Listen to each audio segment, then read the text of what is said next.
सबसे basic need आपका एक डोमेन, आपकी एक वेबसाइट होना चाहिए। अब एक वेबसाइट की बात करते हैं, तो वो हमारा भाई जो किसान है, हल जोत रहा है, वो हमारी बहन जो घर में बैठी है, हाउसवाइफ है, या वो एज्ड पर्सन है, जो भी करना चाहते हैं, तो उनको एबीसी भी नहीं पता है।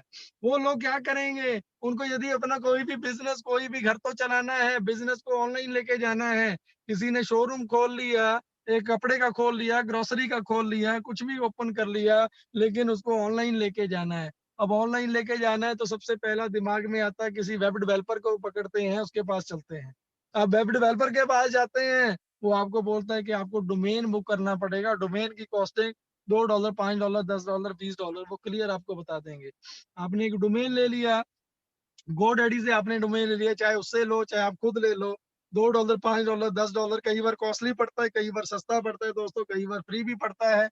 लेकिन फ्री मिलने के बाद जो आगे के उसके टर्म्स रहते हैं, आपको उसके लिए सिक्योरिटी लाइसेंस लगेगा ताकि आपके उस वेबसाइट को कोई हैक ना कर ले, या उस वेबसाइट पर आपकी कोई भी हानि ना पहुँचे दोस्तों। उसके बाद लाइसेंस के बाद आपको उसकी होस्टिंग करवानी पड़ती है। होस्टिंग मीन्स यदि मैं साथ में कंपेयर कर लूँ उस फिजिकल इंडस्ट्री को, जहाँ पे आपने एक शोरूम, छोटा-सा एक शोरूम बना लिया, उसमें आपने सिक्योरिटी गार्ड को रख दिया, खड़ा कर दिया डंडा देके, बंदूक देके या राइफल देके कुछ भी। उसके बाद जब उस शोरूम को अंदर से आप पार्टीशन करते हो, स्टैंडी या स्टैचू वगैरह खड़े करके प्रॉपर डमी वगैरह लगाते हो, उसको होस्टिंग बोल दिया जाता है ऑनलाइन इंडस्ट्री में। उसके बाद सर्च इंजन ऑप्टिमाइजेशन होता है, इसमें एडवर्टाइज़मेंट होती है छोटी बहुत। उसके बाद यदि ये सारी चीज़ें करने के बाद, यदि मैं सिंपल बात करूँ दोस्तों, आपका एक डोमेन, वेब स्पेस, होस्टिंग, उसके बाद आपका mail marketing, funnels, auto responder और एवरी डे आपके वेब पेज को चेंज करना, या इसको हम सोचें कि एवरी डे आपकी आपकी शॉप के अंदर की पार्टीशन को चेंज करना, इधर का सामान उधर रखना, उधर का उधर रखना, ये सारी चीज़ें करने के लिए दोस्तों बहुत ज़्यादा कॉस्टिंग पड़ती है। इसी कॉस्टिंग की यदि मैं इसी कॉस्टिंग की बात करूँ ऑनलाइन इंडस्ट्री में दोस्तों, तो इसकी कॉस्टिंग यदि आपको एबीसी की भी नॉलेज नहीं है, तो आपको लाख, सवा लाख, 1.5 लाख, 1 लाख, 1,50,000 या 1,75,000 के करीब आपको देना पड़ सकता है। अगर आपको छोटी-मोटी नॉलेज है, थोड़ी बहुत नॉलेज है, जो मैं मेरे को लग रहा है कि मेरे को बीच की नॉलेज है, बहुत ज़्यादा भी नहीं है। मेरे जैसे पर्सन को सामने वाला यही सेम पैकेज एटलीस्ट 50,000, 80,000, 90,000 में प्रोवाइड करेगा। उसके बाद यदि मैं बात करूँ, हमारे ऐसे कुछ आईटी प्रोफेशनल भाई हैं जो इस सेशन में भी हैं, रिस्पेक्ट करता हूँ उनकी, जो पॉजिटिवली हमारी बातों को पॉजिटिवली लेके आगे बढ़ रहे हैं। तो दोस्तों यदि मैं उनकी बात करूँ, मैंने उनसे भी पूछा है, उन्होंने क्लियर बोला है कि पाजी ये सारे के सारे प्रोडक्ट की यदि आप बात करो, इसकी costing daily everyday web page change होना, ऑटो रिस्पॉन्डर, फनल्स या बाकी चीज़ें, इनकी कॉस्टिंग दोस्तों बात करते हैं तो करीब-करीब 30,000 की कॉस्टिंग आती है। यदि सिस्टम लॉन्च होगा उसके बाद कोई चीज़ें कम ज़्यादा हो जाती हैं। फिर भी मैं आपको इतना बोलूँगा कि दोस्तों एटलीस्ट इतना कम मात्र $25 में सिर्फ़ और सिर्फ़ ऑन पैसिव ही दुनिया में दे सकता है, और किसी ने ना कभी सोचा है, ना कभी सोचेगा, ना कभी दिया है, ना कभी देगा। चाहे आप गूगल की बात कर लो, गोडैडी की बात कर लो, किसी की भी बात कर लो, ये कभी भी ना इन्होंने दिया है, ना देंगे।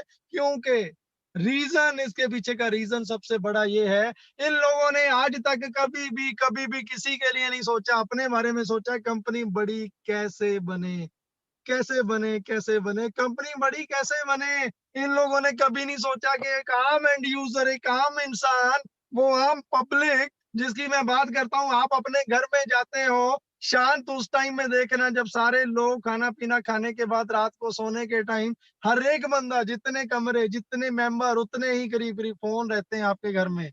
आपके मम्मी है, पापा है, चाहे वो एज 70 है, 80 है, जितनी भी एज है, एटलीस्ट फ़ोन वगैरह तो वो भी अपने पास, उनके पास रहते हैं। चाहे हमने किसी भी फैसिलिटी के लिए उनको दे रखे हैं दोस्तों, तो एटलीस्ट वो भी, चाहे वो भजन बंदगी सुने, शिव आराधना सुने, गुरबानी सुने, कुछ भी सुने या व्हाट्सएप देखें या कुछ भी देखें, करते हैं, यूज़ करते हैं। आपकी बहन है, भाई है, लिंक्डइन, ट्विटर, इंस्टाग्राम, यूट्यूब पे बैठते हैं। आप भी गूगल पे बैठते हो, हम भी ऑलरेडी सारा दिन हम ऑन पैसिव सर्च कर रहे हैं, मेल सर्च कर रहे हैं।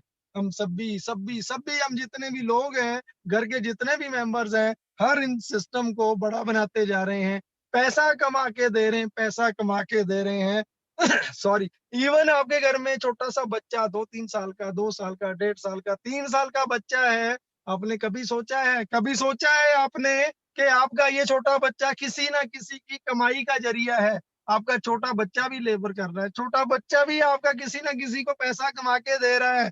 उस यूट्यूबर को रतनदीप जी हैं, मोहित त्यागी जी हैं, बहुत सारे हमारे भाई हैं, के अपने शुक्ला साहब भी हैं, कभी-कभार डाल देते हैं ये भी, कोटियान साहब है। यूट्यूब पे दोस्तों जो भी अपना कभी वीडियो अपलोड्स करते हैं, या मैं उनकी बात करूँ, छोड़ो इन हमारे भाइयों की, हम बात करते हैं उन लोगों की जिन्होंने कार्टून्स अपलोड किए हैं, राइम्स अपलोड किए हैं दोस्तों। जैसे ही हमारा बच्चा एक कार्टून पे क्लिक करता है, वो कुछ ना कुछ ₹2, ₹5, ₹7 किसी ना किसी को कमा के दे रहा है। हमारा बच्चा है, हमें पता है, वो टलता नहीं है, वो रुकेगा नहीं। वो 2 मिनट के स 2 मिनट पूरे भी नहीं करता, 1 मिनट पूरा नहीं करता, नेक्स्ट ओपन कर लेता है, नेक्स्ट ओपन कर लेता है। कभी-कभार तो आप अपने फ़ोन को देखोगे, तो दुनिया भर के ऑडियो वीडियो उसने डाउनलोड करके छोड़े हुए होंगे, जो मैं देखता हूँ, मेरे साथ होता है। सो दोस्तों, ये पे पर क्लिक, पे पर व्यू, अपलोडिंग, डाउनलोडिंग, शेयरिंग, ये जो इनकम्स हैं, हमारे बच्चे, हमारी फैमिली पर्सन हर उस बड़े-बड़े बिग हाउस को बड़ा बनाते जा रहे हैं, चाहे यूट्यूब की बात करो, दूसरे तीसरे सिस्टम की बात करो, बनाते जा रहे हैं, बनाते जा रहे हैं। यही हमारे वो एंड यूज़र भाई, जो चाहे वो एक बहुत ही बिलो पॉवर्टी लाइन में बात करता हूँ, चलो जिनमें हम भी आते हैं, कभी हम भी उसी कैटेगरी में थे। मैं नहीं किसी को मैं हर्ट नहीं करना चाहता, किसी को पिंच नहीं करना चाहता दोस्तों, मैं अपने पे लेके चलता हूँ। ये सारी चीज़ें झेली हैं, वो टाइम देखा है। सो इन बड़े-बड़े बिग हाउस ने, बड़े-बड़े सो कॉल्ड ये जितने भी बिग जायंट्स हैं, इन्होंने कभी भी हम सोचते थे जब स्मार्टफ़ोन लॉन्च हुए थे ना, कि ये बड़े-बड़े उन्हीं लोगों के लिए है, जो बड़े अच्छे पढ़े-लिखे हैं या अच्छे स्टैंडर्ड से आते हैं। नो, ये उन लोगों के लिए नहीं है जो नीचे बैठ के जो काम करते हैं या कुछ भी करते हैं दोस्तों। यही बड़े-बड़े बिग हाउस इन्होंने इन्होंने अपने स्वार्थ के लिए, अपनी फैसिलिटी के लिए, अपने बेनिफिट्स के लिए इन लोगों को ऑलरेडी हिंदी भी दे दिया, पंजाबी दे दिया, उसके बाद कन्नड़, तमिल, मलयालम, उड़िया, इसके अलावा फ्रेंच हो गया, डच हो गया, कोई भी लैंग्वेज इन इन बड़े-बड़े बिग हाउस ने, बिग जायंट्स ने, चाहे वो कोई भी इंटरनेट की कंपनी है, कोई भी कंपनीज़ है दोस्तों, इन्होंने इन्होंने सिर्फ़ अपने फ़ायदे के लिए किया, क्योंकि इनको पता है जितना यूज़र बेस, जितना डेटाबेस, उतना ही बड़ा रेवेन्यू, क्योंकि हमारा ही डेटाबेस ये कंपनियाँ सेल करती हैं दोस्तों, सेल करती हैं। उसके बाद एडवर्टाइज़मेंट की बात करें, यदि मैं इस टॉपिक को लेने लग गया तो सेशन और बहुत लंबा रह जाएगा। कैसे ये कंपनियाँ पैसा कमाती है, कहाँ से आता है, जियो हो गया, एयरटेल हो गया, आइडिया, वोडाफ़ोन हो गया, ये सारी की सारी कंपनीज़ इन कंपनीज़ को पैसा देती हैं, चाहे गूगल की बात करो, फेसबुक की बात करो, ये सभी कंपनीज़ को ये कंपनियाँ भी पैसा देती हैं। एडवर्टाइज़मेंट का भी रेवेन्यू जनरेट होता है, दुनिया भर का रेवेन्यू यहाँ पे जनरेट होता है दोस्तों, होता है। सिर्फ़ और सिर्फ़ आप सभी लोग, हम सभी लोगों के बिहाफ़ पे, हमारे बच्चों के बिहाफ़ पे, बट किसी ने भी नहीं सोचा कि इन लोगों को, इन एंड यूज़र को, इन बच्चों को, इन आम पर्सन को पैसा कैसे पहुँचाया जाए। यही चीज़, यही सिस्टम सबसे बड़ा बनाता है ऐश मुफारा साहब को, जिस बंदे ने ये सोचा कि मैं ये ऑन पैसिव ये ऑर्गेनाइजेशन उस हर पर्सन को बड़ा बनाएगी, जो भी पर्सन ऑन पैसिव को बाय डिफ़ॉल्ट गलती से भी यूज़ करेगा। आने वाले टाइम में दोस्तों हमारे 70 टू 80 प्रोडक्ट्स हैं, वो प्रोडक्ट्स जो ऑन पैसिव का हमारा खुद का R&D रिसर्च एंड डेवलपमेंट हमारे खुद के हैं। बैंगलोर में हमारा ऑफिस पहले से ही 1.5 साल से चल रहा है। सेकंड ऑफिस हैदराबाद में है, उसके बाद थर्ड ऑफिस पुणे में ओपन हो रहा है। यूएस में फ्लोरिडा, ऑरलैंडो में 2-3 जगहों पे जो हमारे ऑफिसेज़ हैं, वो कोई बहुत लंबे चौड़े ऑफिसेज़ नहीं है। वहाँ पे जस्ट मेलिंग एड्रेस है वहाँ पे, कोई ज़रूरत नहीं है वहाँ पे बड़े-बड़े ऑफिस करने की, क्योंकि हमारा सारे का सारा काम तो इंडिया से ऑपरेट हो रहा है। Why India? इंडिया क्यों? क्वेश्चन आ जाता है कि कहीं कंपनी इंडिया की तो नहीं है, जो चीज़ें आज तक पिछले 20 सालों में जो लोगों के साथ